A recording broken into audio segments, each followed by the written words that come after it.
Our brains get programmed to expect certain things. And like an oven burner, if an oven burner was orange, you would expect your brain's program, you think it's going to be hot.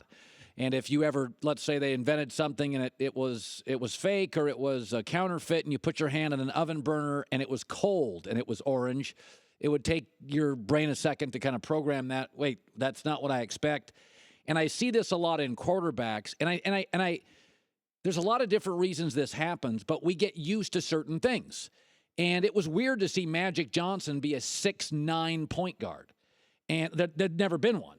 And it was like, oh, okay. When Magic came out of college to the NBA, people were like, stay in school. He can't shoot. He won't be able to defend. We're not used to seeing 5'11 and a half quarterbacks who run like Russell Wilson or Steve Young. And we're not, if you ask a lot of fans and a lot of players, before the year, the NFL Network had a top 100 list of top 100 players. Russell Wilson ranked below Dak Prescott and Matt Ryan as a quarterback and Derek Carr. Are you out of your mind?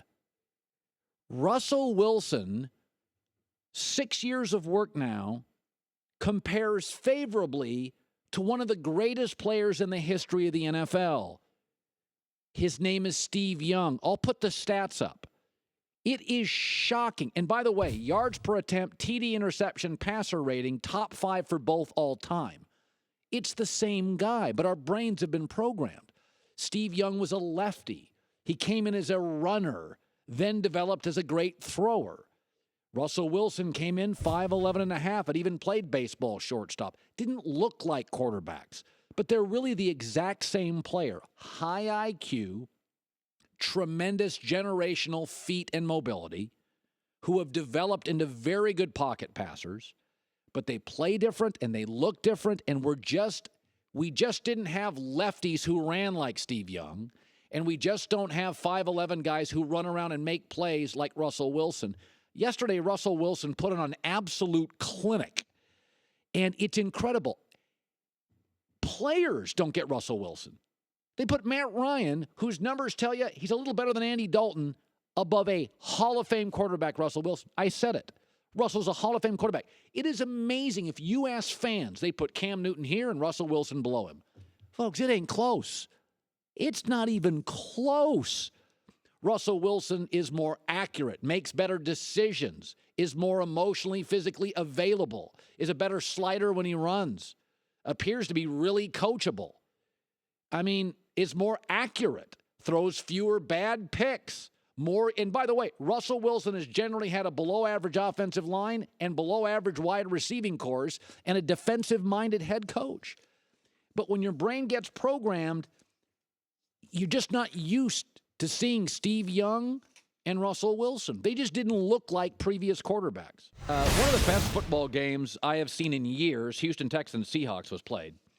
There was a moment late in that game that's getting a lot of criticism. So it was a back-and-forth game. It was a tennis match. Last serve wins. It was remarkable. For the record, Deshaun Watson is a complete and utter baller. He is just a baller, period. End of story. We got another young star quarterback. He's fantastic. Athletic, coachable, dynamic, it factor. And he's facing Russell Wilson, who I've been arguing for years is the most underrated quarterback of my life. The only person that compares is Steve Young.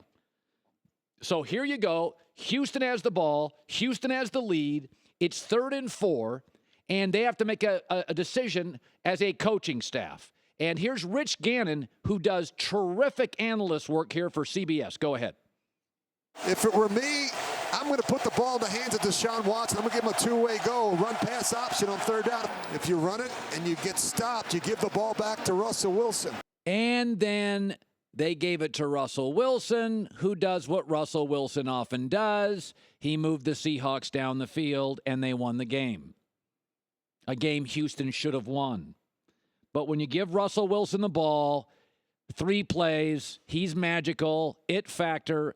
So instead of letting your star win the game, you went conservative and let the other team's star win the game. Bill O'Brien has always been a by-the-book guy. Joe Girardi in baseball is called, Binder Joe. And Bill O'Brien's known as the quarterback whisperer. He whispered to Deshaun Watson, I don't trust you. Two things to think about. And this counts for baseball and football. Err on the side of giving stars the ball late in games. Number one, if you're going to make a mistake, let your star have the ball at the plate in his hands late. Secondly, ask yourself this, and this is a very simple question. What would Seattle's defense want Houston to do there? Exactly what they did. What Seattle didn't want, what Pete Carroll didn't want is, Deshaun Watson's going to scramble. Deshaun Watson has options. A great rule for any business. Ask yourself, what scares your rival? What scares your opponent? By the way, the University of Florida has a football coaching opening. You know what scares the SEC? Chip Kelly at Florida. You should call him. Tennessee's going to have an opening. What would scare teams in the SEC? John Gruden at Tennessee. Nobody's scared about the coordinator down the street at Texas El Paso. This is a classic example. Now, I will give Bill O'Brien a lot of credit because he owned up to it after the game. Here he is. Bill O'Brien, coach of the Houston Texans, who came out, was totally honest, who acknowledged we had 375 yards offense, and I wasn't willing to give it to my young star. It is a classic coaching mistake. And I'm not somebody that bangs on coaches for play calls. It's never been my thing. I don't watch film. I can't diagram plays like NFL coaches can. That was a mistake. Thanks for watching. Subscribe here to get the latest from the show. Also, be sure to check out more of the best clips from The Herd or go watch a few segments from the newest show on FS1, First Things First, with Chris Carter and Nick Wright.